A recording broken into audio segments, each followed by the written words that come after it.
What's up, you guys? Thanks so much for clicking on the video. My name is Leah, and let's recap and review Love and Marriage DC. This is season 1, episode 8. Well, no, 9. Episode 9. So the episode picks up where it left off, where we're still at Monique's house and everybody's loading into the party bus to head to their summer home or their country home in the deep south of Maryland. People be acting like Maryland don't have southern parts, but Maryland, go into the south, it will let you know it's southern up there.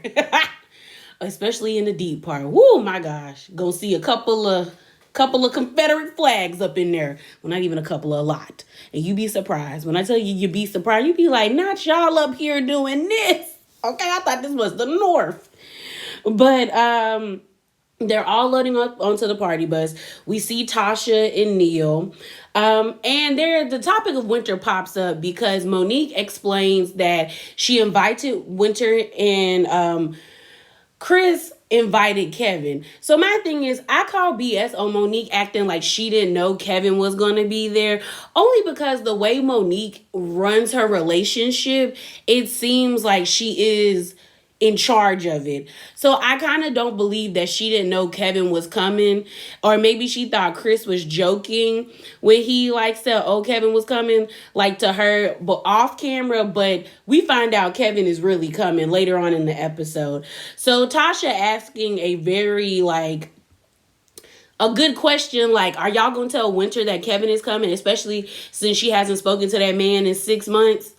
And Quick chimes in and he was like, we talked to Kevin and it seems like she lying. And I'll give Monique credit that Monique did have Winter's back in this moment where she was standing up for her and telling Quick, no. Basically, Quick was like, well, he says they're not getting a divorce, that her and Kevin are still married. And Monique's like, no, they really haven't spoken in almost 9 months, 6 to 9 months. They are not, she wants a divorce. And then she said, he brought up the whole book about them being in love. And Monique was like, they didn't write that book together.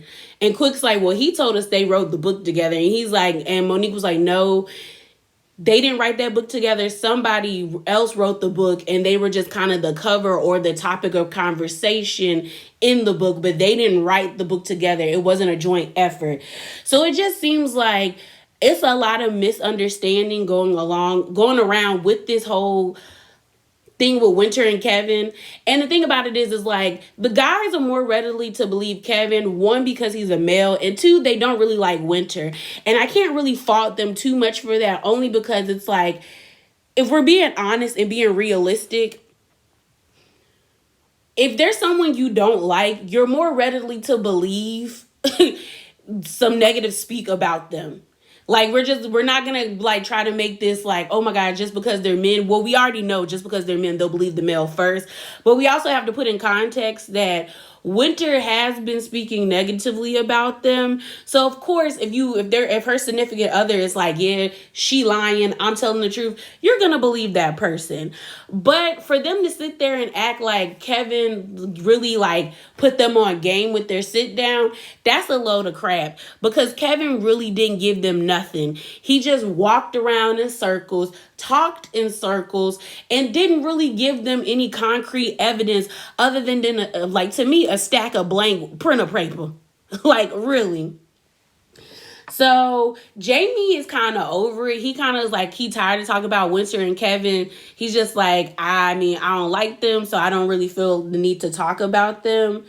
But it is what it is. We finally get to Monique's and Chris's home. One thing I'll say, for Monique to constantly bring up the fact that Chris is rich, or they're a rich, black, affluent family.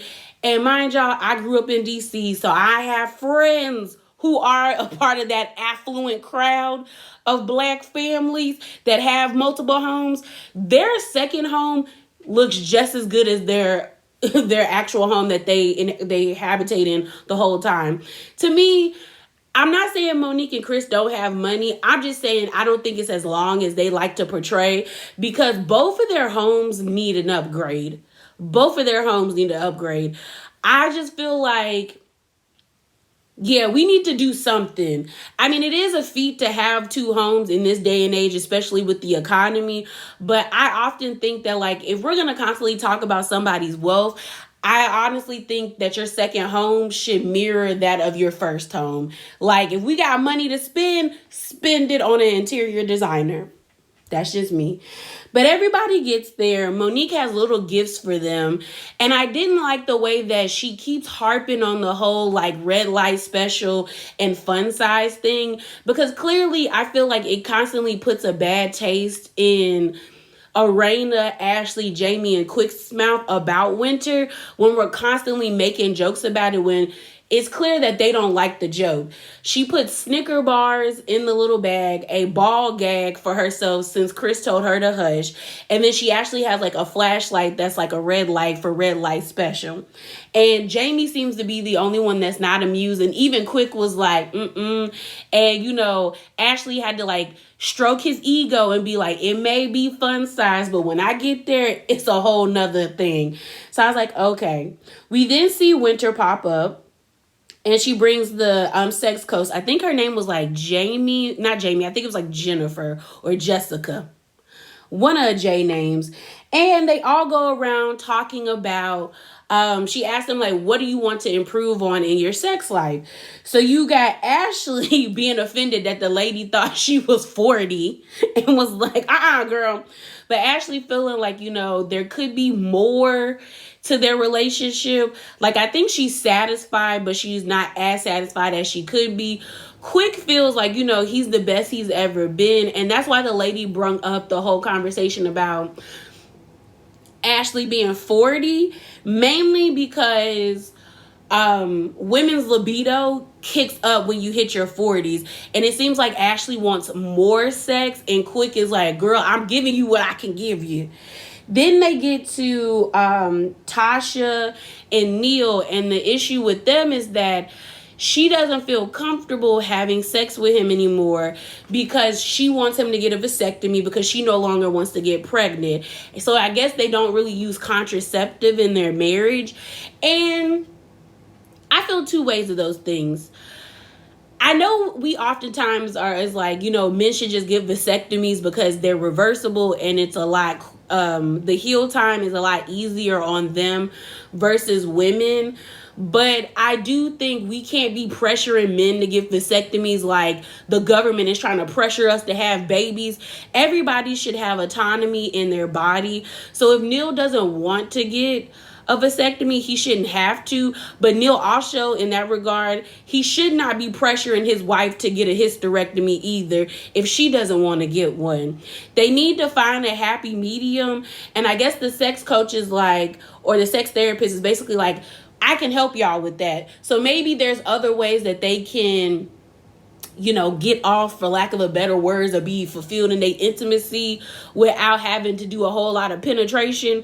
Because if she's not comfortable with having sex with her husband because she's afraid of getting pregnant, then either use contraceptive, you know, perimeters, like, you know, you got condoms, there's women condoms and male condoms, you got birth control. Do what you gotta do. But I do think that's interesting that, like, she's afraid of getting pregnant. But we really don't know Tasha's story. Like, we don't know how many times she's been pregnant. We also don't know if Neil got outside babies or something. Or we don't know how hard pregnancy was on her. So I find that, like, I hope next season, if they do get another season, that we do get more of Tasha. Because it seems like they do have a story to tell. And it might be one that's very interesting. So then we get to Jamie and Arena. And Jamie and Arena's whole thing is like, Jamie wants to be intimate and have sex with Arena, but Arena ain't feeling it. And it's kind of like she should be, because she's in her 40s, and like the sex therapist said, a woman's libido kicks up. But Jamie doesn't know how to warm up the car before he drives it. It's like he's not really doing foreplay, and he's not arousing her. He just taps her on the shoulder and like, let's get the going. And Arena's like, no, I need you to warm this car up. I need you to, like, don't give me no microwave type of time. I need you to put me in the oven and let us go. You know what I mean? And so they're going to work on that as well. Or the therapist had things that they could work on. And then the last one is Monique and Chris. And I thought this was kind of interesting. So Monique is like, all like they're very much like whoever gets off first or whoever has their orgasm first, it's over. If Chris goes first, sex is done. If Monique goes first, it's done. And she's like, she misses the intimacy. And so Chris explains that, I've been looking at sex from a adult film perspective, because he talks about, being from Alabama, being a young kid and being around, like, I guess his older cousins and them popping in an adult film and him watching it at a young age and thinking that's how women want to be satisfied. And like Ashley had to say, a lot of adult film videos is for male satisfaction. There's more with women being the forefront or it being mutual, but most of it is male satisfaction. So he's like, I have to work on that. I really do. He was like, that's been my interaction as it pertains to like intimacy or relationship with women is through adult films. But then Monique was excited and low-key getting on my nerves in the confessional when they talked about their Valentine's night, where I guess they had a very good experience with each other. And he kind of was like, after that, he took note of like, okay, that's what she wants from me because of how great it was. And he was like, trying to explain in the confessional that, like, I guess they had drinks, they had food, and I guess it got to going and it was a good time. And Monique was happy.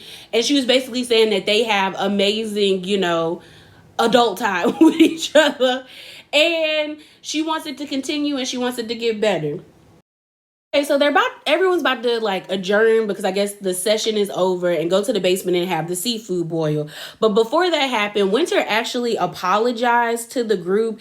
It was like a generalized apology, but she was just like, I'm sorry for, all the things that I've said, but, I respect you guys' vulnerability. Like the fact that y'all were able to be vulnerable and share these things with the group, I have to respect that. So this allowed Arena to like prompt her to like apologize. So she pulls Winter to the side and she apologized. She apologizes for the way she was acting because she was tripping. And Arena says, I'm sorry, but when I asked you where you mentally effed up from your relationships, I was really asking out of like concern because you're going through a lot. I kind of call BS on that, but maybe Arena really was like trying to ask Winter, like, are you okay? Because I know DC people can be very abrasive at times.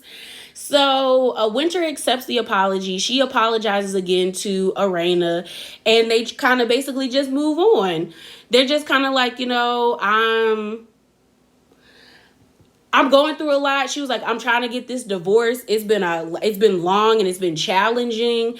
Like, I thought we would be done, but he doesn't want to get a divorce. So then Arena lets Winter in on the fact that, the guys actually, had like conversation with him and he basically saying, you a liar. And Winter's like, I'm a liar and I'm crazy, but you still trying to get with me and be with me. And Arena was like, you got a point there. You got a point there. So Chris interrupts them and is like, hey, we all headed downstairs. So they all sit down and Monique, I can give her credit because she was upfront and honest when being nosy right here. She was like, I'm nosy and I want to know like what you and Arena were talking about, Winter. So Arena says, I apologize to Winter. I felt compelled to do it after she apologized to us.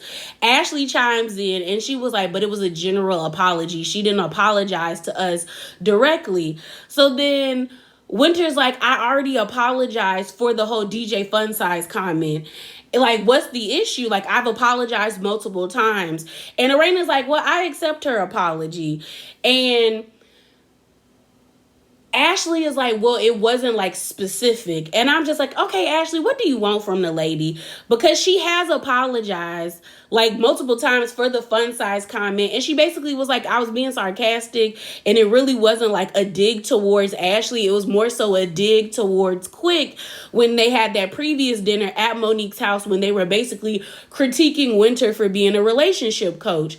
So they're going back and forth, and Winter messed up because Winter did something where I was like, Winter, that's not fair. Where she was like, Ashley's like, you're bringing up rumors about my husband. And Winter's like, you haven't heard it?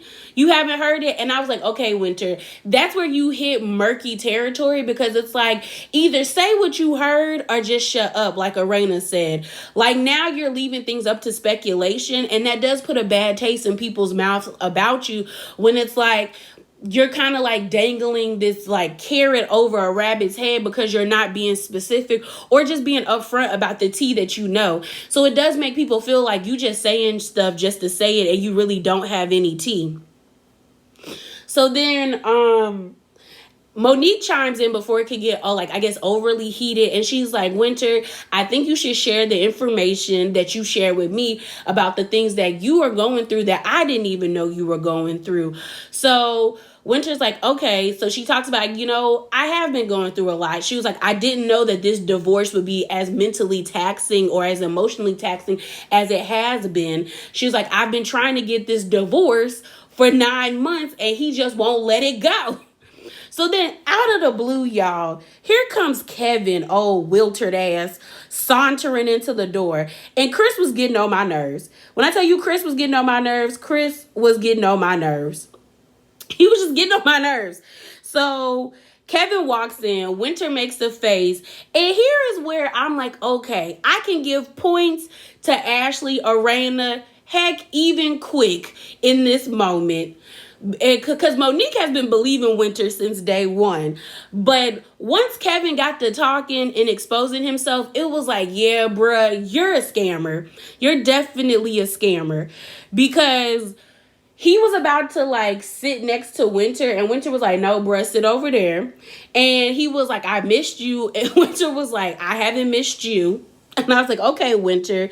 So then he brings out the book. And Winter basically is like, bro, we didn't write that book together. That book was published in 2020. I found out you was scamming in 2021 of July. So what are we talking about, bro? Like, what are we talking about, Kevin? And so Ashley and Quick were asking the questions. Quick was like, have you scammed Winter? And Kevin is like, no, I haven't scammed Winter. But he got all these papers, and like Quick said in his confessional with his wife, anybody bringing papers to like a seafood boil, it does give scammer vibes. It's giving scammer vibes. And it did give scammer vibes. You have all these papers, but you're not giving concrete evidence. You're just talking in circles. So Monique checks the paper, and it does say that the book was copywritten in 2020. So Monique, so Winter wasn't lying. And Ashley even said, I don't like the bitch, but she right. Like, he lying. Like he's lying. And Quick is laughing. You can tell everybody is getting annoyed because Kevin is clearly scamming. And then you got Chris trying to take up for Kevin. And I'm like, Chris, shut your big ass up. Shut up, because clearly he is scamming. He doesn't have any concrete evidence. And it's weird that you're trying to like stick up for somebody. I get it that y'all been friends for like 15 or 20 years or so or whatever.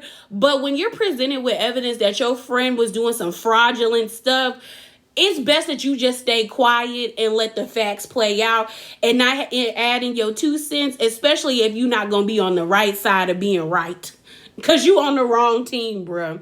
So Ashley and Quick get up because they're just tired. We end up seeing Tasha go upstairs. Tasha and Neil go upstairs. And so does Jamie and Arena. And they're basically like, yeah, he's scamming. And even Quick was like, I don't really like Winter, but I feel bad for her because he's definitely like, it's a scam. It's like, it's a scam. It's so much a scam. So then, what's his name? Chris and Monique are the only ones downstairs with Winter and Kevin. And Chris is like, do y'all want us to leave? And Winter's like, no, because he liked to lie and I want a witness. And I said, okay. So then Ashley comes downstairs because she wants to still, like, everyone's like, you go downstairs and give us the tea.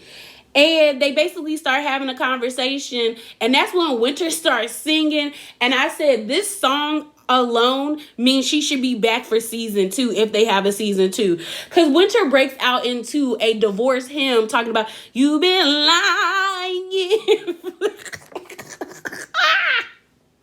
So like I said, Winter breaks out into this divorce hymnal talking about, you've been lying.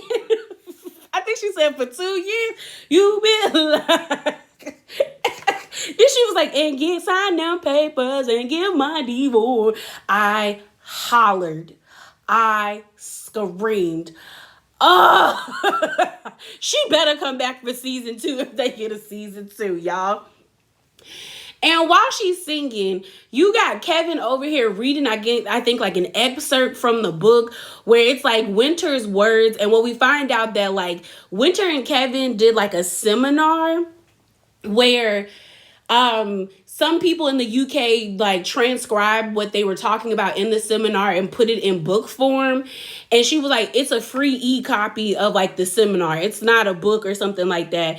And Kevin's like, I guess in the book it said, Winter stated that there's really no reason to get a divorce other than like infidelity, abuse, or something else. And I'm looking at Kevin, I'm like, why are you so committed to being with this lady? It's giving very much like stalker tease. This lady had a whole freak out moment when you tried to sit next to her. You tried to get close to her and she told you, don't you sit next to me, and got up because she said you lie too much, so something is wrong with you in the head. So I'm like, why would you want to be with someone like that? Like, get the divorce, Kevin. Like, you giving stalker and obsessed vibes. As well as I'm like, why do you expect her to stay with you? Like, y'all weren't even married for, I think, 2 years at that. I think they were married for a year. And it's like, y'all were only together for a year. It would be totally different if you and Winter had been married for like 10 or 15 years and like y'all have like longevity, your assets are connected, and then this thing happened. We would expect y'all to find a way to work it out. We wouldn't expect Winter just to automatically jump ship. But like, y'all weren't together for that long. Y'all were together for a year. I would be like, Winter, sign the papers and get gone. Because at this point, I'm not about to attach myself to someone who can't be trusted. And there is a thing of like financial infidelity. Like, bro, you scamming people. Why would she want to associate herself with that when she has businesses? And then when they start to come after her, come after you for money, they gonna come after her money and assets. Boy, bye. So then Winter and Ashley go upstairs because Ashley was clapping, being Winter's like amen section, while Monique was setting the beat. And they have a moment. They go into one of the bedrooms and they sit down. And Ashley's basically like, Winter, where's this Winter been? Because if I would have known this Winter, me and this Winter could have been cool. Not the Winter making slick names about my husband. Because when you talking trash about him, you talking trash about me. And Winter was like, yeah, I understand that because I would have been the same way too. Had I still been with Kevin and we were happy and someone was talking negatively about him. So I understand and I apologize for that. And she thanked Ashley for being in her amen section. And it kind of looked like she was about to cry. And basically, she was just like, Ashley's like, girl, how did you not know he was scamming? Like, I've only spoken to him for an hour or so, and I can already tell he ain't nobody to be trusted. And Winter's whole thing is like, Kevin got Winter because at the time, Winter was heavily involved in the church. And he was portraying himself as this man of God. He prayed, he did this, and this, and she got caught up. And that's the thing. As someone who was born and raised in the church, when you're young, you learn how to spot like wolves in sheep's clothing. And that's why newly people who have found God or found the church, I won't say God, because a lot of people know who God is. They just don't have a church home, who finally find like a church or some sense of like spirituality, it's like it annoys people who've always grown up that way, because it's like y'all be getting caught up by easy people, and it's because you haven't learned to see people for who they are. It's like what my grandparents and my parents say all the time. You don't let everybody lay hands on you or pray with you or pray for you in church, because not everybody's spirit is right when they come to church. And like they always say, not everybody is there to find God when they come to church. Some people come to church just to get a husband, to get a wife, to find people to scam, to find people to abuse. And that's what Kevin did. He found Winter to scam. And Winter was just like, you not going to get me but for so long, bruh. Sign them papers so I can go on and be free and happy. So I'm not mad at her. But I thought the moment was cute that they had like that Winter thanked her. And that Ashley was like, even if I don't like somebody, if I see something that's wrong, I'm going to let it be known, bro. I'm going to let it be known. Like, I'm not going to just co-sign bull. And so while that's happening, Monique is still downstairs, and Monique is telling Kevin, can you not see how she don't trust you or believe you? Like, you're doing a lot and you're doing a lot but not saying anything. And Kevin's like, yeah, I know, I got a $40 million project. And she was just like, you know what? I'm going to go check up on Winter. So she gets up and she goes to check up on Winter. And she's just like, sis, like, and it was a nice moment, because then you see Arena come in there with a microphone, and she's singing the divorce hymn, and they're all having a moment and laughing back and forth. And I thought it was nice. We then see Kevin thinking in some way where I was like, poor Tink Tink, that he thought that he did something. He was like, you know, she been speaking for 9 months. I just wanted to say my piece. I just wanted to speak. And Chris is like, yeah, I understand. And you got the chance. And I'm like, you got the chance. And Chris set you up, man, to make yourself look stupid. Because you look stupid. Because you weren't vindicated in anything. You made the people that were on your side, i.e. Jamie and Quick, go back to Winter, because they were like, yeah, he's scamming. He's scamming. And this is stupid. Because, bruh, it's clear that you're scamming. So yeah, y'all, I don't know if this show is going to come back. I think it will, but honestly, they need to keep Winter and they need to keep Ashley and invite Tasha in more, because this was a good episode. Like, I laughed, I had a good time, and it was mainly because of Ashley and Winter. So if they can keep Ashley and Winter, I think it would be nice. I think it would be good. But yeah, y'all, that is it. That is all. Remember to be bravely authentic and drop down in the comments below. Bye.